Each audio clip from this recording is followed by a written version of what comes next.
Hey, Alex, a lawyer and a financial advisor walk into a bar. No, then what happens, Well, Dave? the question comes up, staffing. Oh, my Lord. What challenges Oh, have you God. got and how are you handling it? That's a beauty. Yeah, that's a big one. Everyone I talk to has staffing problems. Everyone. Doesn't matter if you're running like a steel mill or a logistics company or you're in professional services or whatever. Everyone seems to at the moment have staffing issues. And quite frankly, I don't kind of understand why. It's all something to do with COVID, but I don't really understand why suddenly there'd be a labour shortage after COVID. It doesn't sort of, I don't follow, but it does seem to be an issue. Yeah, but look, I agree. I mean, that is a constant query and question that I'm hearing from different people. How are we going to try and attract? Like a guy said to me the other day, they were approached from a large organisation and said, "Can you help us find 140 people?" Like, Yeah, right. Uh, who knows why all of a sudden this stuff keeps flowing through? And Yeah. I know people have said, "Oh, look, I'm chasing anywhere between 5 and 10," and then there's Yeah, different people. yeah. I've got a client or a friend, really a colleague, who's in regional, and they're looking for 12 welders in a small Yep, town in yep, regional yep. Victoria. So 12 welders are pretty difficult to come by in a Well, small which is town. that specialist skill set too. Yeah, And yeah, then some yeah, of those individuals that they may have a particular trade, they can move some of mm, these trades too. So they'll chase around what's paying the best money for them as opposed to something else. yeah, But look, I'm yeah, with you. I sort of, I kind of struggle with it. I know we had this issue where COVID kicked in and there was not the, immigration that was coming in. And yeah. okay, Sure. sure, there's some entry level and fruit pickers and things like that. But we're Yeah, talking professional services. We're talking well yeah, educated businesses that need, tertiary qualified individuals to come and work in their business. yeah, And either they're having to pay an enormous amount of money to bring them over, or yeah, I don't know whether people don't want to leave from where they are in case it's that sort of yeah, last in, first yeah, out, what's going on, kind of yeah. how does it kind of work? But and also I think one of the big challenges for a lot of people is the salary expectations that people are putting to them. Yeah, yeah, they seem to have gone up, don't they? Again, I don't really know why that is. Why would you? You're not suddenly sort of more valuable than you were. I guess you are if there's a labour shortage. I You think are it's more a valuable. scarcity. Like I know someone was talking Yeah, about the other day, they had a $65,000 a year role, and mm, they said they're getting to a point they're having to put 80 to 90,000 on it. yeah. And there comes a point where I mean, it's all fine. If you really need someone, you want to increase the salary to attract people, fine. But there comes a point where the whole thing's uneconomical, and you go, look, maybe I don't need this job, or maybe I get this job, outsource this job to overseas, or maybe I do without it, do something else, to handle my process differently, so we don't have to do that, or merge it with someone else's role or whatever. Because once I mean, it's all fine to pay a bit extra, but once you get to a certain level, the whole thing becomes uneconomic. You think, well, it's not worth. I know, say, if you're hiring a lawyer, if you pay them, the same amount of that they as the revenue that they generate, then there's no point doing the work at all. You're Correct. doing it for Yeah. free. And this is where it comes back to that three times kind of pretty simple rule. Pay someone 100 Mm. grand. You actually need 300 grand worth of revenue to justify that particular role. By the time you pay their Yeah, salary, that's on the sort costs, of rule of thumb. tenancy costs, Yeah, all the other stuff that goes with it. Yeah, like I don't know. yeah, I just, I still struggle a little bit. Which I think some businesses are then saying, well, we're just going to maintain where we are, which is going to yeah, lower, economic growth and everything else that runs with it. yeah, Or part of the management is, okay, well then how do I either merge my business in or do I need to buy another business to give me a bit of scale, which takes on a yeah, different role when you start to talk to people about that sort of stuff. I reckon that's a real challenge too because your whole yeah, positioning is different. yeah. I think you got to look at the business differently. You go, okay, well, if labour's scarce or if I have to pay more to get it, then how do I rejig my business to adjust for that? The how do I adjust my sales, so to Yep. speak, to for the way the wind's blowing? And it might be that you just spend more money hiring people. It might be you change your model so that you're doing more work from home or more better pay and conditions and whatever attracts people in your particular industry. We had one colleague who sponsored the local sports team. Again, they were regional, sponsored the local sports team in order to get their name out there to try and Yep. get people to join them. You might be training more junior people from, rather than hiring an experienced person, you have a more junior person and you train them up. and that might take you a bit of time, but that might be the way, that might be better. Then you end up with a better outcome than you do if you just pay, the money to get the more experienced person. Or some of my clients are actually adjusting to get smaller in terms of headcount. They're just saying, well, look, or they were going to grow headcount wise, and they've said, look, we're going to grow, but without increasing our headcount. We've got to rejig. Maybe you only work for 80% of your clients, and you drop the 20%, that's least profitable, and you need fewer people. And sometimes that's a good idea anyway. Well, that's where you start to talk around the issue around bringing in technology, or you look at how you can use remote workers that may. That's where you start moving up into Southeast Asia. Yeah. So if you've got someone that can work, in that time zone, or at least within a 2 hour of your domestic time zone, why does the person need to come in? Because I think one of the other challenges that are really coming through is for a lot of people. So the topic that we're talking about today, is staffing. What are the challenges and how we're handling it? And I do think for some people, the capacity or request to work part-time versus full-time. So they want to keep working, but they're saying, I don't want to work 5 days a week, but I do want to work 4, or it might be 3 days, or it might be 5 half days, like depending upon their family, 9:30 to 2:30.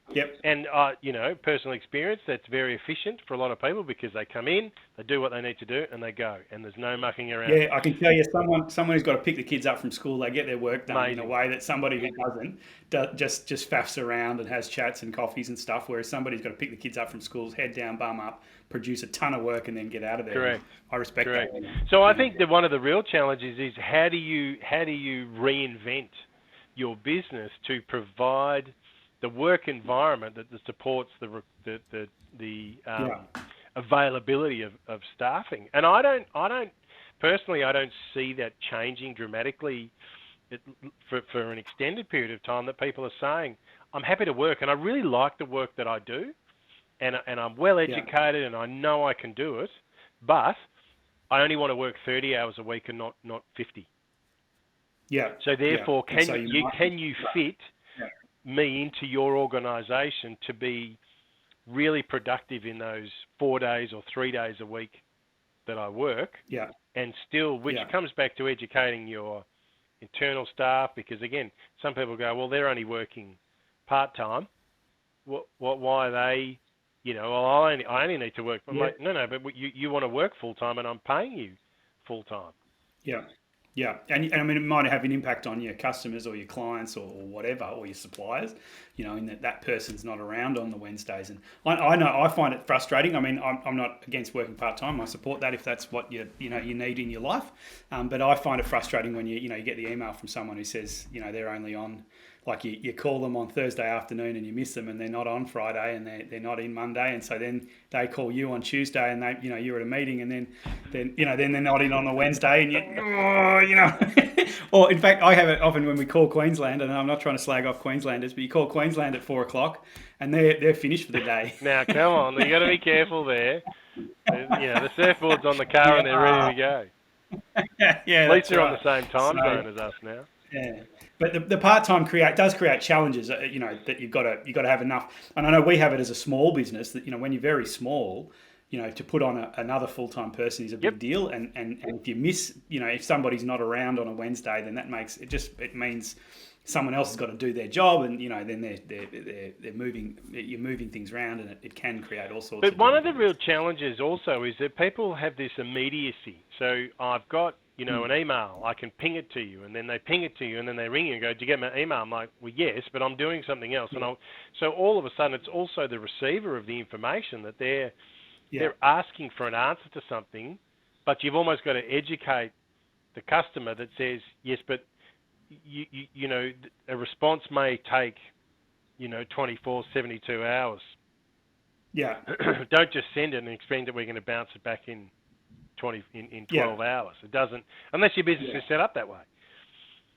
Yeah, well, that's right. Exactly. Unless your business is set. So we deal with like legal disputes. So we respond to things very quickly all the time, because that's the nature of it. Whereas, say, if you're dealing with, say, an accounting firm, most accounting work, you don't need a same day response. If you think, I've got a question about your tax return, and it takes a week for them to think about it and get you the answer, that doesn't affect you. So it really is. It's a matter of how your business is set up and how labour sort of fits into that. So how do you think it's going to happen with some, people that have come out of, like if we look back over the last 2 years, people would have come out of university or a TAFE course or some form of structured education and then coming into the workforce. How are you guys handling that sort of learning process when you've got someone who is, capable, but, they may have been part of the team, but they actually haven't been in the office. I mean, they've worked remotely because of the limitations. I mean, I think now that's kind of changing, but still, not everyone's coming into the office. I know a lot of big businesses have said we want 50% maximum capacity in the office at one time. Therefore, you nominate 2 or 3 days a week that certain teams come into the office. Like, I think that's going to be a real challenge going forward for a lot of places. Yeah, we've got to distinguish between, a lot of businesses out there need to be in the office, so to speak, no matter what, right? They're building a silo, or they're on the farm, or they're whatever it is, they're waiting at a cafe or whatever. There's a lot of people that you've got to go in and to do your job, and that's just the way it is. But then there's also quite a lot who were working from the office, but actually can do their job quite effectively at home, and really efficiently too. Yeah, absolutely. Yeah, and I was a bit old-fashioned about the whole thing. I thought if you were at home working, you were really sitting on the couch bludging. Are you that old? Right? Like a lot of people thought. Yeah. Well, old-fashioned. I'm still young, but I'm a lawyer. I'm backward. Yeah. So I had this kind of attitude, and COVID proved me wrong. Right?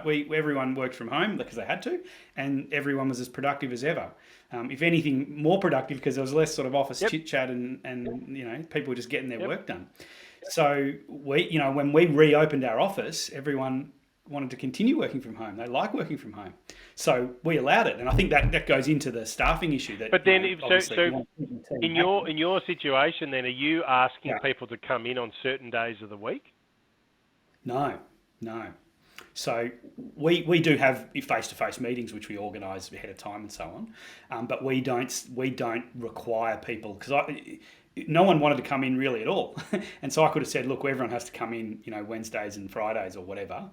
Or what do they call it? Tuesdays, Wednesdays, Thursdays, TWT? Something like that. Yeah. Anyway. Yeah, it's a suspicious sort of... anyway, moving on. But you could have forced them into, or required them in at certain days. But I sort of thought, well, what's the benefit of that if that's not what they want? But it does create other challenges, of course, around supervision and around, camaraderie and around... building the culture of the firm and things like that. Like, I think that is definitely... Like, that's a challenge. I mean, there's ways around it. And do you bring in people for certain events and do you deal with it? But I do think it's it's a really hard one. And I think it goes back to the original question. It's like, well, but where have all these people gone? Like, before we had...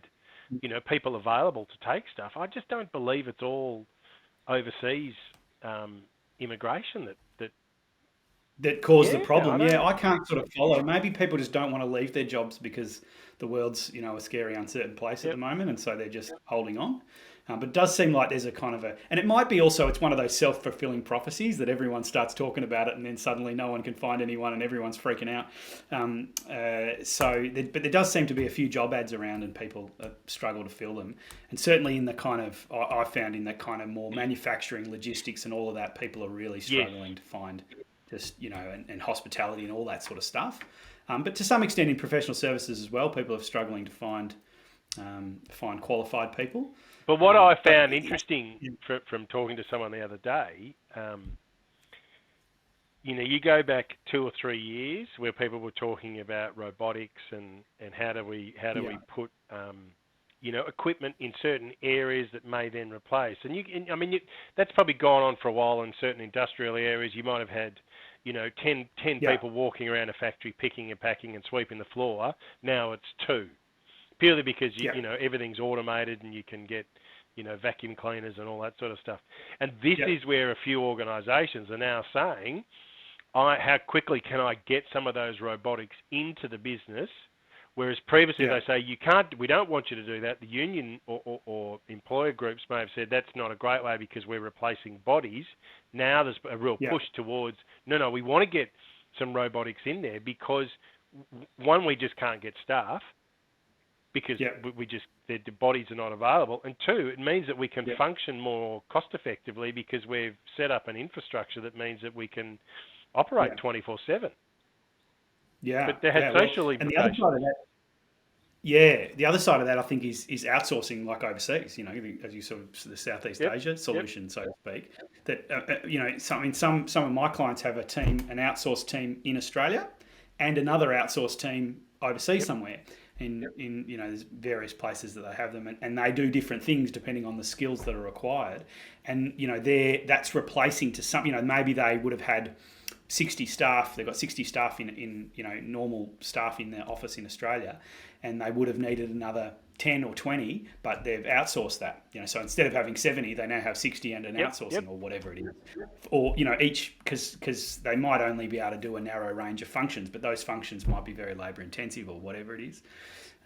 So that's, and so there'll be a robot over here, there'll be an outsourcing over there, and then there'll be a staff member possibly working from home over here, and then one in the office over there, and that's the solution. It's a sort of a mix of things. And it seems to me that the solution to the labour shortage, if there is one, and I'm not, I'm no expert on this, but it is a whole lot of things, that you've got to kind of do the right things to Yep. attract staff. You've got to allow them better conditions if they want to work from home or be flexible or part-time or whatever.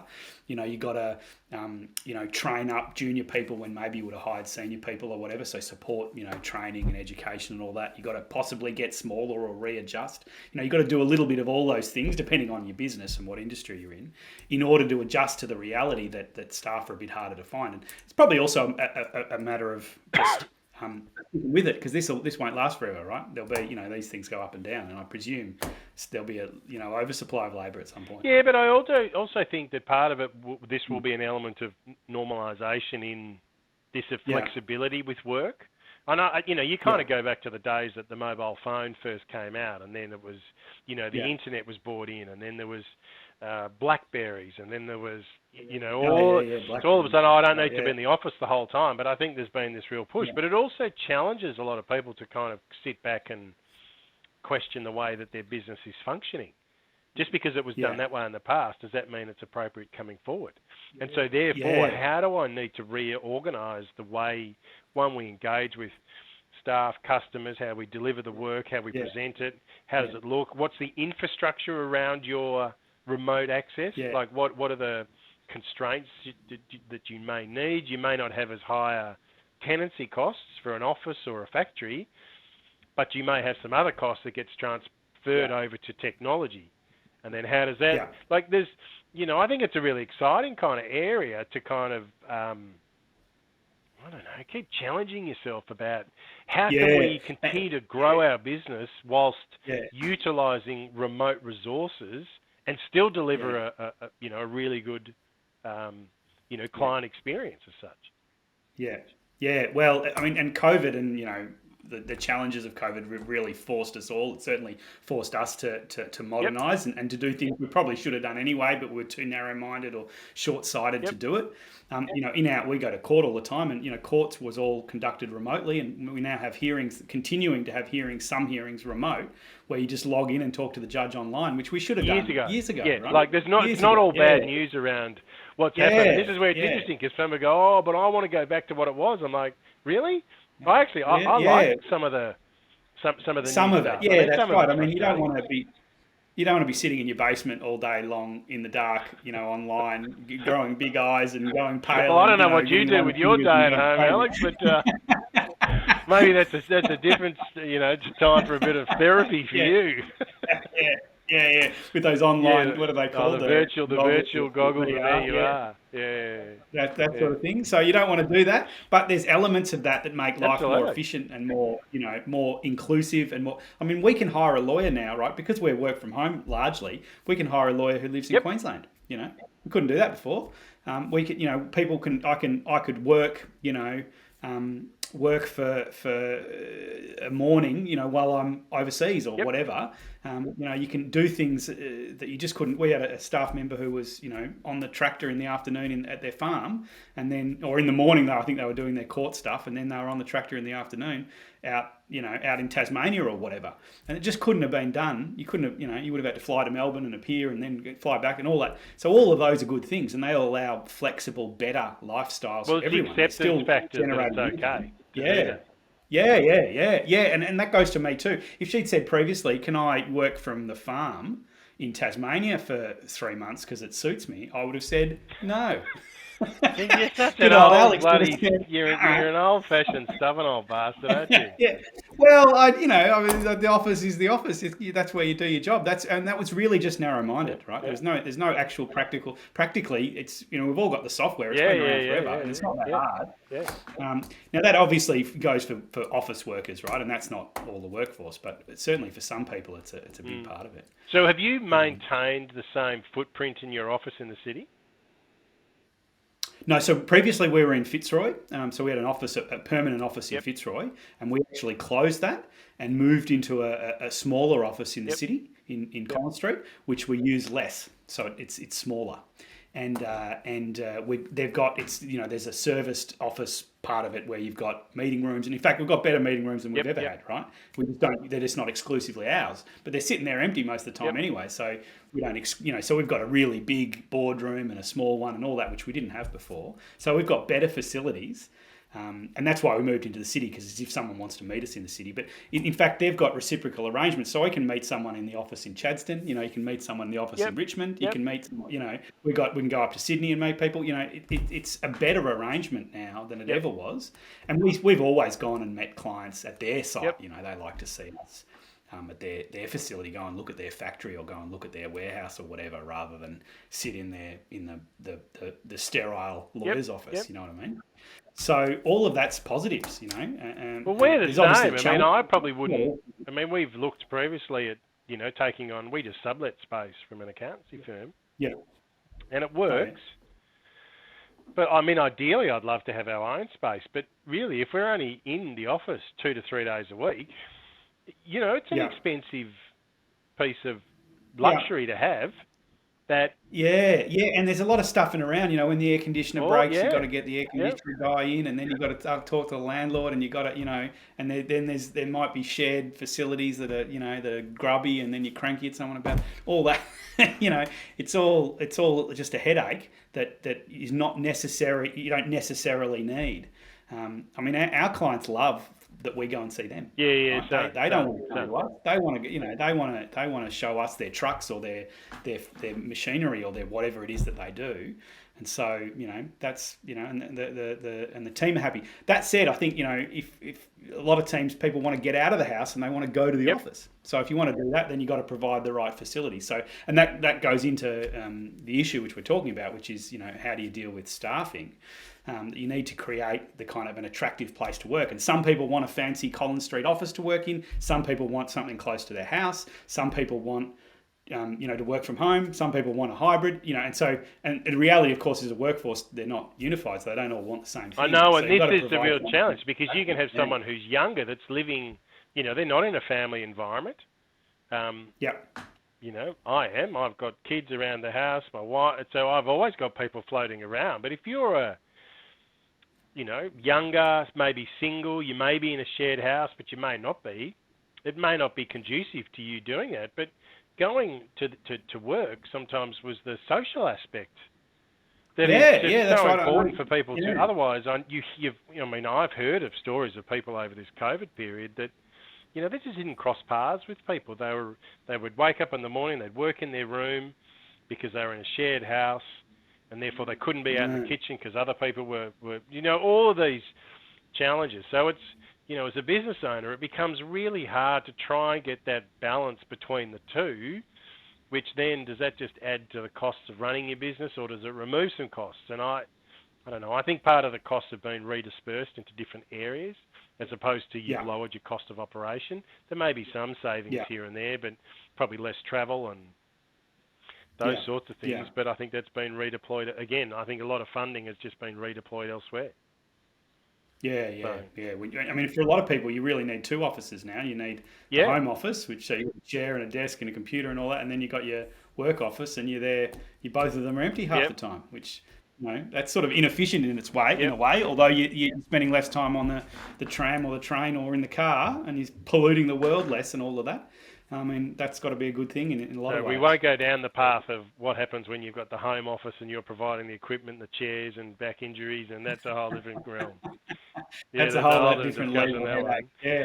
I think that's actually a good business idea. Set up a business that just specialises in, in how do you managing hybrid workplaces for people. There probably is Yep, businesses out there that yep, do it, but it's got to be yep. booming, right? But again, look, I think, as a topic, staffing, it is absolutely a challenge. I don't think anyone Yeah, can say that they've got no. I mean, you walk around the streets and you just see yeah, signs everywhere. You hear everyone talking about it. It's all through the media.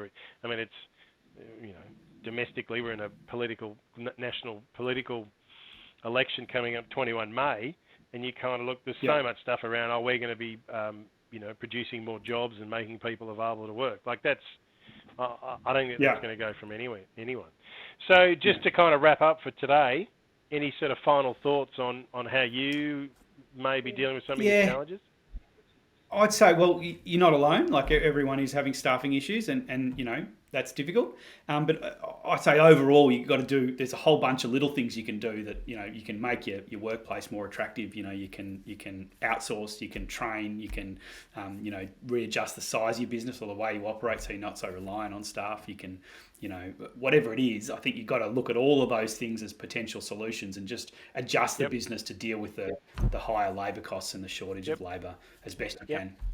I couldn't agree more. I do think it gives you an opportunity to perhaps sit back and reassess your business and see what works Yeah, well. And some things are going to yeah, work better than others. And I yeah, would encourage people to try different things. Like yeah. don't be as Actually, can closed I just off. say, yeah, yeah, absolutely. But on a final note, I know people always say to me, "How many you got in your team?" When they ask about, well, how many partners at the law firm, they love to know, right? And it seems to be a measure of success. How many heads Yep, have you got? And of course, heads are cost, correct. right? They're not success. That's not profit. Of course, it's a bit rude to say to someone, "What's your profit?" How many net Yep, assets have you yep, got, or whatever. But head count, and I think we want to, head count is not a measure of success. Obviously, if you're growing your head count, you hope you're growing it because your business is successful. But putting on more people is not always a measure of success. And we've got plenty of clients who've gone backwards as they've yeah, and their grown, and margins they've. probably increased, which is you're there to make margin.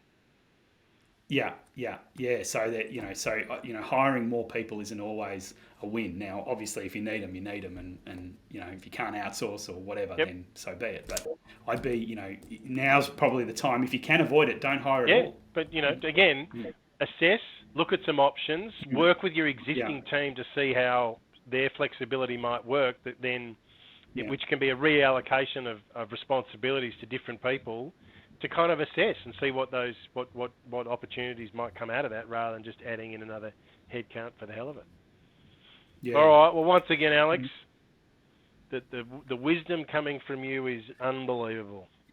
Hey, There's irony in that, correct. We'll Dave. leave that one alone. There's sarcasm in that. Thanks, All Dave. Nice to right. We'll talk to you. talk Thanks soon. everyone for See listening. ya. Bye. See ya.